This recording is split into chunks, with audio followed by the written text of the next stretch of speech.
Earlier today, NEMOPHILA released over 7 full minutes of teasers from their upcoming 11-track album, Seize the Fate, which comes out tomorrow. 4 of the 11 tracks are already released. A Ray of Light released in May, Atabana from June, Style from August, and Seize the Fate, which dropped in October. Now, this album begins with the absolutely face-melting Seize the Fate, featuring upbeat and inspiring lyrics about standing together with your friends to overcome obstacles that stand between you and your dreams. It also features a powerful guitar riff. And who can forget Haraguchi-san's bass solo? To lead us into the ripping guitar solo.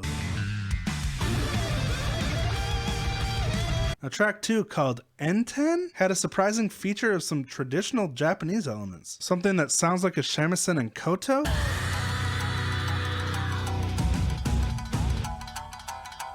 As well as some traditional style singing.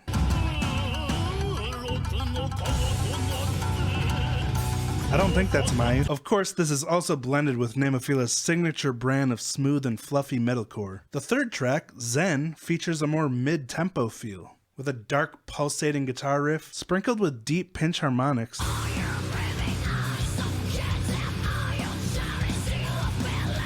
and complemented by Mayu's unique style of screaming. Now, track 4, Back Into the Wild, is a headbanger, featuring a 4-on-the-floor drum beat and heavy descending guitars,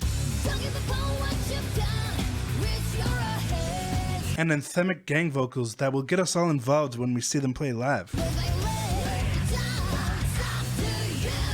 The fifth track has an interesting title, Rock and Roll Is. The palm-muted guitars with the open chords in between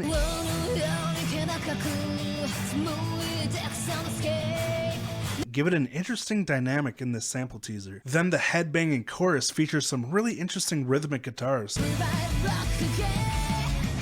using rests and syncopation to add a lot of character to the guitars themselves, making them really stand out as their own entity within the chorus.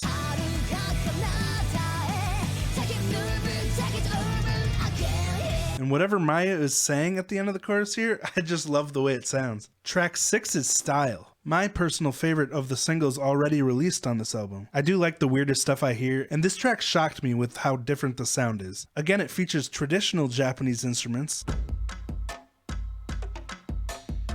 alongside a super heavy riff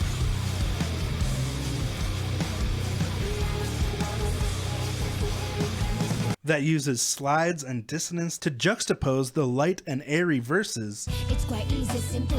Think you have to it simple. With an extremely hard-hitting chorus. I will definitely be diving deeper into the musicality of this track in the future. Now again, track 7, Waiting for You, threw me for a loop. You know I be made. Show me how love can turn. With the early 2000s punk rock sound, it's nostalgic to me and I love it. This little post-verse part with the surfy rock drums and rhythmic guitars to complement it.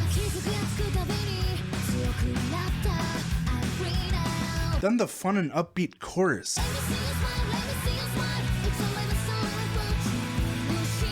Made me so happy and so stoked to hear the full song. Also, the music video for Style really fits with the song. Honestly, I think it belongs on the soundtrack of Tony Hawk Pro Skater. After the quick pace of Waiting for You, track 8, Now I Hear, slows things down with a more wide open sound. The teaser shows us a powerful build-up pre-chorus,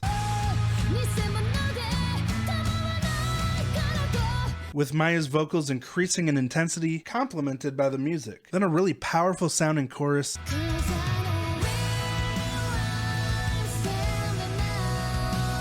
followed by some absolutely beautiful dueling guitars.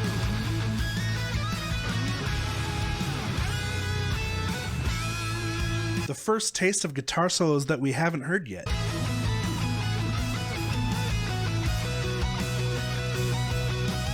The next track is A Ray of Light, which I guess had some mixed reviews from the Gaijin guys. It's a very heavy and grating intro, but that frames the more wide open and fluffy chorus nicely.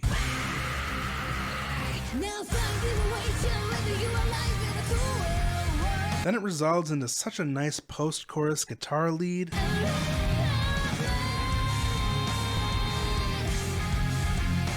sprinkled with absolutely beautiful vocals from Mayu.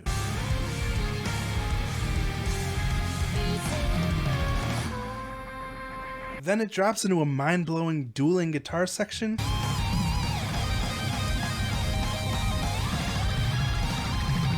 Featuring really unique scales and licks from Hazuki and Saki, who continue to hold the spot of my favorite guitar duo. So this song definitely grows on me every time I hear it. Track 10 is the epic masterpiece Atabana. Now I will do a deep dive into this song in the future as well, but the riffs in this track are so cool. The song constantly goes back and forth between blistering riffs and just wide open beauty,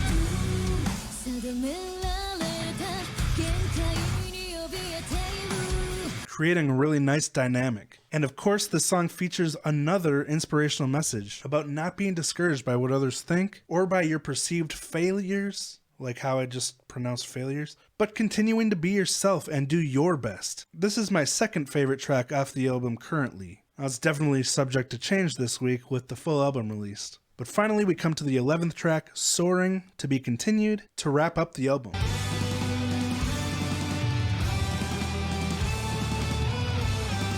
First off, I love that they tagged "to be continued" onto the song title, reminding us that they will be back with more. Now again, Soaring has an epic feel to it.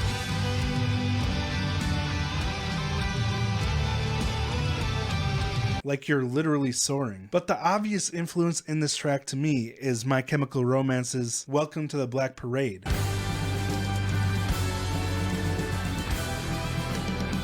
With these powerful marching style drum fills and wide open soundscape, just an epic feel. I can't wait to hear this full album now. It seems to have such a wide variety of sounds, creating dynamic. For me personally, dynamic sounds are the key to me enjoying heavier and more intense music like metal. It kinda overwhelms me if it's not framed by softer dynamics. But I think they do this intentionally, since Saki mentioned she wanted her metalcore riffs to have a Eurofua, or soft and fluffy feel to it. And I think they're nailing that. So please let me know below, what was your favorite track or tracks? What did you like about it? What did you love about it? Was there anything you didn't love? And what did you think about the album in general? Also, let me know which songs you'd like me to dive deeper into first. Thanks so much for watching, and check out this other video here.